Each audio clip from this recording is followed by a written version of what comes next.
At the last Beyond Cuda, you said some things that got a lot of skeptical reactions from some of the engineers in the audience. You got a lot of pushback. What do you say to the engineers who hear we replace kernels with a compiler and think, I've heard this before, and it never works? Or people saying this is impossible and a waste of time? There's a difference between truly impossible and just really, really hard. And sometimes people conflate. Why would they say that? Why would they say that it's a waste of time, or why are we even working on this?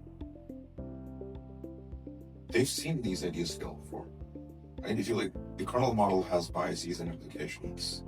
Graph compilers have limitations as well, but they work well in very boundary cases. And what we're saying is we're going to try and solve the hardest problem that exists in the space of compilers today. And we do it faster than has ever been done before. Right?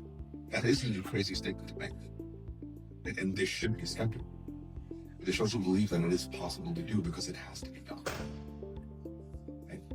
We spent a lot of time poring through all the literature on what worked, when it worked, and why it didn't work. So looking at polyhedral compilers, looking at Legion, looking at the Gate, looking at Parsec and DAG, and all the different models that are out there. And we essentially just like, okay, the developer experience matters first.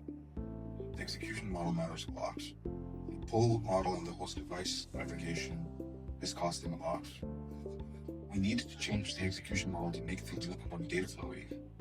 Right? And you can try and reclaim bandwidth. That allows us to push more data into the machine, and we can get higher utilization that benefits on more optimizations. So you're focusing a lot on runtime things. But now you think about how does the compiler need to change from what a traditional was thought of in order to service this new paradigm. Right? So there's a lot of different ideas that were developed in isolation that had to be somewhat rethought or re-implemented to fit into this new paradigm in a way that all of these ideas complement each other. That was really, really hard work.